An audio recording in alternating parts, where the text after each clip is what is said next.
আসসালামু আলাইকুম। আমি রেসিপিস বাই রাইসেস মম ঢাকা থেকে বলছি।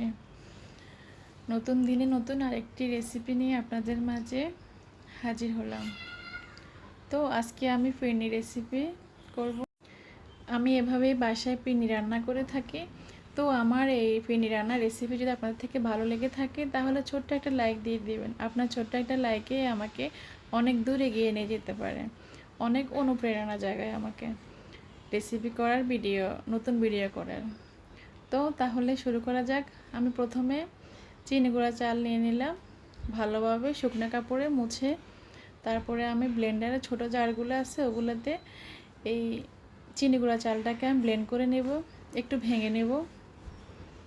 তারপরে সাথে একটা শাহি পিন্নি মিক্সগুলো যে দোকানে বাজারে পাওয়া যায় সেগুলো সাথে একটু দিব। এই যে আমার ব্লেন্ড করা হয়ে গেছে, কয়েকবার করে নিলাম। এখন ছোট ছোট দানা আকারে হয়েছে, আপনাদেরকে দেখিয়ে দিচ্ছি কীরকম করলে হবে। এরকম হয়েছে। কিছু চালটাকে ভেঙে কিছুটা ভালোভাবে ভেঙেছে, কিছুটা মানে কম ভেঙেছে। এভাবে ভেঙে আমি নিলাম, হাতে নিয়ে দেখিয়ে দিচ্ছি। চালটা একটা চাল হয়তো 3-4 ভাগ করে ভাঙছে। তা এখন আমি এখানে 1.5 কেজি দুধ নিয়েছি, দুধটাকে আমি ভালোভাবে জাল করে নিছি। এখন আমার ওই যেগুলো চাল আমি ভেঙেছি এগুলো আমি এখানে দিয়ে দিলাম।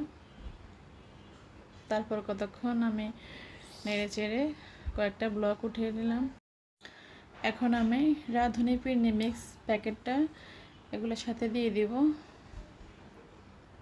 আমি পুরো প্যাকেটটা এখানে আমার জাল করা দুধের সাথে আর আগের আমি যে প্রথমে চালগুলো ব্লেন্ড করে নিচ্ছি ওইটার সাথে আমি ফিরনি মিক্সটা অ্যাড করে নিচ্ছি। এই ফিরনিটা বানাতে অল্প সময় লাগে।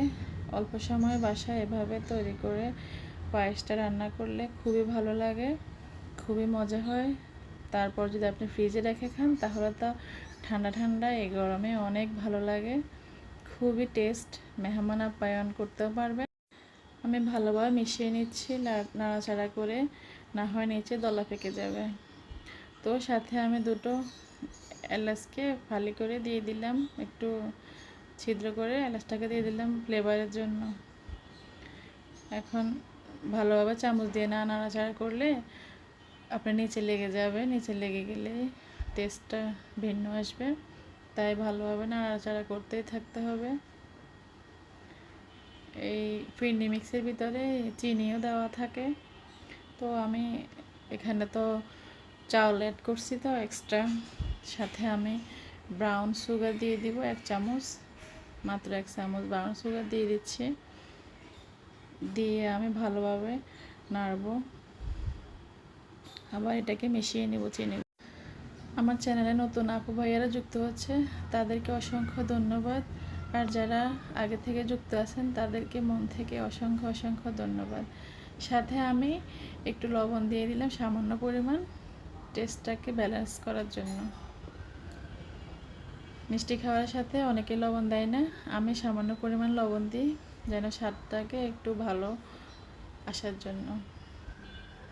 তো তারপরে সাথে 2 টেবিল চামচ গুঁড়ো দুধ দিয়ে দিলাম। এখন ভালোভাবে এটাকে মিশিয়ে নিচ্ছে। আমার মিশিয়ে নেওয়া হয়ে গেছে। গুঁড়ো দুধ, চিনি, সামান্য পরিমাণ লবণ, এগুলো সব মিশিয়ে নেওয়ার পরে আমি একটু বাদাম কুচি করে দিয়ে দিলাম। আমার রেসিপিগুলো যদি ভালো লেগে থাকে তাহলে সাবস্ক্রাইব করে পাশে থাকা বেল আইকনটি ক্লিক করে অল অপশনটি অন করে দিবেন। তাহলে যখনই আমি ভিডিও ছাড়ব তখনই আপনার মোবাইল নোটিফিকেশান পৌঁছে যাবে, আপনি আপনার সময় সুযোগ করে ভিডিওটা দেখে নিতে পারবেন। এখন সাথে কয়েকটা কিশমিশ দিয়ে দিলাম। আমার পায়েস রান্না হয়ে গেছে, এখন আমি নামিয়ে নেব। বাটিতে সার্ভ করে নেব। এরপরে আবার কিছু বাদাম দিয়ে সাজিয়ে নেব।